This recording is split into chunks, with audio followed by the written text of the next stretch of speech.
Hello friends, have you been listening to a buzz about a cryptocurrency such as Bitcoin and its underlying technology called blockchain? Are you completely unaware about the blockchain? Do you wish to understand the blockchain in the simplest form? If yes, this is the right video for you.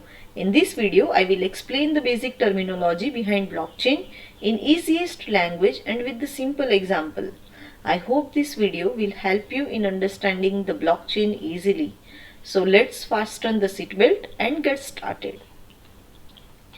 If two persons wish to communicate with each other, there are two ways. First, they directly talk to each other, and second, they keep a middleman in between.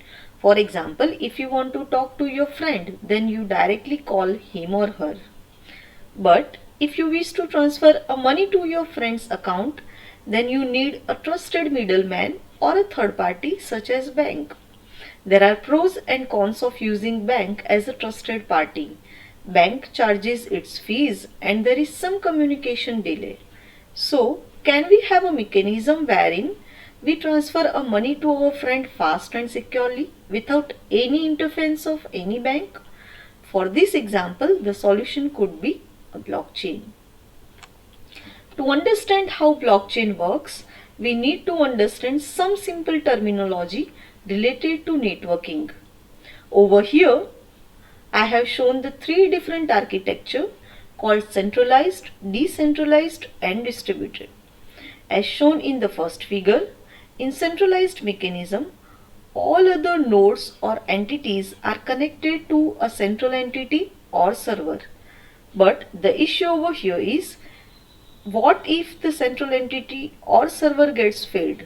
If so, the whole network will go down. To avoid it, there is an extension to it which is called a decentralized architecture, wherein rather than having one central node, there are clusters and each cluster is having a cluster head and each such cluster heads are talks to each other. But in this architecture also, what if any cluster head gets failed? In this case also, the cluster may be separated from the rest of the network. And the last architecture which is used in a blockchain network is a distributed architecture wherein there is no central entity and each node talks to its neighboring node and the data is propagated through passing the information from node to its neighbors. In this way, even if one or more nodes are not alive, there will be an alternative path for the data to be sent from one node to another. Now let's try to understand a blockchain. As the name suggests, it is a chain of blocks. So before we understand what is chain, let us try to understand a block. Here, each block is comprising of some transactions. Now you may wonder what is a transaction. For example, if you withdraw rupees 5,000 from your account, which could be one transaction. Someone else deposit rupees 20,000 in your account, which is another transaction. Hence, each such transactions are recorded in each block and every block is having some capacity of storing such transactions. For example, each block in this chain stores 1000 transactions. So first 1000 transaction would be stored in the first block, second 1000 transaction would be stored in a second block and henceforth. So it is a chain which is getting longer and longer when we add a block to it. And blocks are also generated if the transaction occurs. So it's like a special train where initially there is only engine at railway station, then first coach come and first 1000 passengers are kept in first compartment.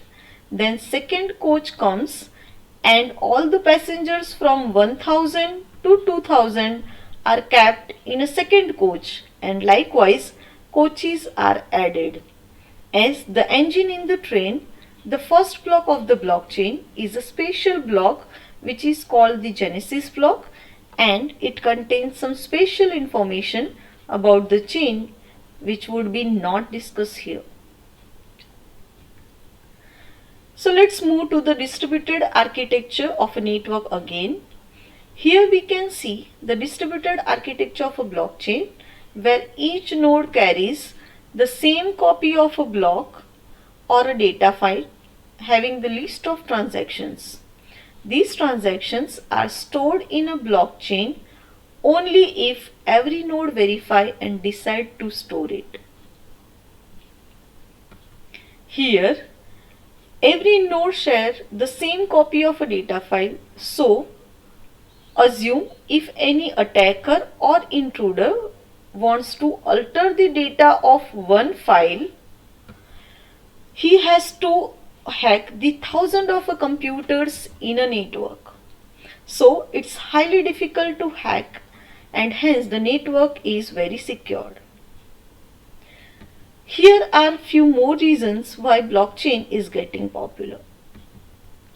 The very first is there is no centralized authority. There is no centralized authority and storage, so even if any node fails, the network will not get affected. Data is shared and stored at every node, so there is no loss of data. The network has a high fault tolerance. Second, there is no central point of attack. There is no central server and data is shared and stored at every node in a network. Attack on a single node cannot affect the network and alter block can easily be identified and discarded by nodes. So it is highly secure. There is no need of third-party intervention. All the transactions are executed directly between the nodes. That leads to fast, efficient, transparent and secure execution. Blockchain is a tampered proof due to a secure method and network to store and maintain the data. Due to all these characteristics, blockchain gets popular among many applications. Here I have listed few of them like healthcare, retail, supply chain management and many more. Hope this video will help you to understand the blockchain.